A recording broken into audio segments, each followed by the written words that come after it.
Hello everyone, welcome back to my channel. आज हम class 4 के हिंदी में चैप्टर नंबर 3 कांटों में गुलाब के प्रश्न उत्तर सॉल्व करेंगे। ठीक है, तो आपने ये स्टोरी अच्छे से पढ़ ली होगी। इस कहानी का यह संदेश है कि हमें बाहरी रंग रूप से अधिक व्यक्ति के स्वभाव और व्यवहार को महत्व देना चाहिए। ठीक है, हमें किसी के भी रंग रूप को देखकर उसके गुणों की पहचान नहीं करनी चाहिए। ठीक है, कई बार जो लोग दिखने में अच्छे नहीं लगते हैं वही हमारे परेशानी में हमारी सहायता करते हैं। ठीक है, तो सबसे पहले हम शब्द अर्थ देख लेते हैं। आकर्षक मीन्स खिंचाव या सुंदरता, रक्षा बचाव, नाहक बेकार। ठीक है, यहाँ पे कुछ एक मुहावरा भी दिया गया, वो कर लेते हैं। तू मैं मीन्स लड़ाई या बहस करना। नेक्स्ट श्रुतलेख के कुछ शब्द दिए गए हैं। बगीचा, गेंद, आवाज, बद्दा, घमंड, दोस्त, रक्षा, आकर्षक, सच्चाई, उंगली, मुस्कराना, धन्यवाद, शुक्रगुजार। ठीक है, अब हम प्रश्न उत्तर करते हैं। तो सबसे पहला हमारा मौखिक प्रश्न है, नेहा कहाँ खेल रही थी? नेहा कहाँ खेल रही थी? इसका जवाब हो गया नेहा बगीचे में खेल रही थी। अगला प्रश्न है, बगीचे में किस किस के बीच तू मैं हो रही थी? इसका उत्तर है बगीचे में गुलाब के फूल और उसकी डाली पर लगे कांटे के बीच तू मैं हो रही थी।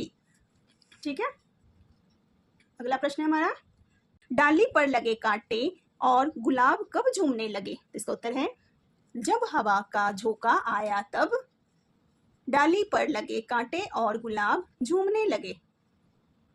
अगला हमारा लिखित प्रश्न है। पहला, सही उत्तर पर गोला लगाइए। ठीक है, पहला है क, नेहा की गेंद किन फूलों की क्यारी में चली गई थी? तो किस क्यारी में चली गई थी नेहा की गेंद? तो गुलाब की क्यारी में। अगला प्रश्न है, किसके ना होने पर कोई भी गुलाब को नोचकर तोड़ सकता है?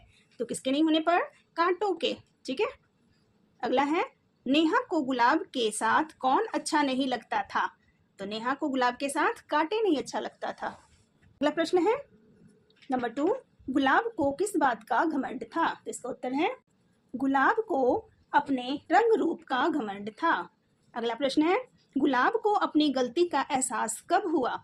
इसका उत्तर है जब कांटे ने गुलाब से कहा, यदि मैं तेरी रक्षा ना करूं तो सब तुझे नोच कर तोड़ डालेंगे।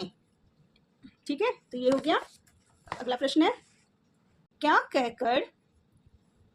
कहकर गुलाब ने कांटे से माफी मांगी? इसका उत्तर है मुझे माफ कर दो दोस्त, मैं नाहक तुमसे नाराज हो रहा था, मुझे तो तुम्हें धन्यवाद देना चाहिए। ठीक है, तो ये कहकर उसने माफी मांगी थी। नेक्स्ट है, पाठ से तुमने क्या सीख ली? इसका उत्तर है हमें किसी के रंग रूप को न देखकर उसके गुणों से उसकी पहचान करनी चाहिए। तो इस पाठ से हमें क्या सीख मिलती है कि हमें किसी के रंग रूप को न देखकर उसके गुणों से उसकी पहचान करनी चाहिए। ठीक है, अगला प्रश्न देख लेते हैं।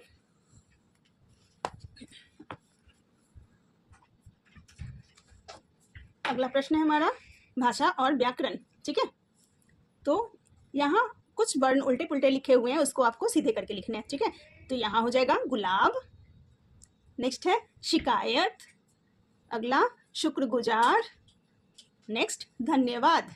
ठीक है, तो ये थी भाषा की बात। नेक्स्ट एक और है, अब आप नीचे दिए गए शब्दों में र का सही रूप लगाकर लिखिए। अब यहाँ पे र को सही रूप में लगाकर लिखना है। ठीक है, जैसे यहाँ प्रभु, ठीक है, प के पैर में र की मात्रा लग गया तो ये प्रभु। नेक्स्ट है आश्चर्य, यहाँ ये लग गया आश्चर्य। नेक्स्ट है चक्र, क के पैर में र की मात्रा लग गया तो चक्र। ड्रामा, तो ड्रामा हो गया ये। कार्य। ठीक है, अगला प्रश्न है, उदाहरण देखिए और रिक्त स्थानों में एक एक शब्द स्वयं लिखिए। ठीक है, अब यहाँ आधा स और क लिखा हुआ है तो इससे दो अलग अलग शब्द बनाने हैं। ठीक है, स्कूल लिखा हुआ है यहाँ तो स्कूटर, स्कूप। फिर यहाँ हो गया प्रसन्न, अन्न, विभिन्न। ठीक है, तो ये थे आपके प्रश्न उत्तर और भाषा की बात। आई होप आप ये अच्छे से कर लोगे। ठीक है, मिलते हैं फिर नेक्स्ट वीडियो में। Thanks for watching.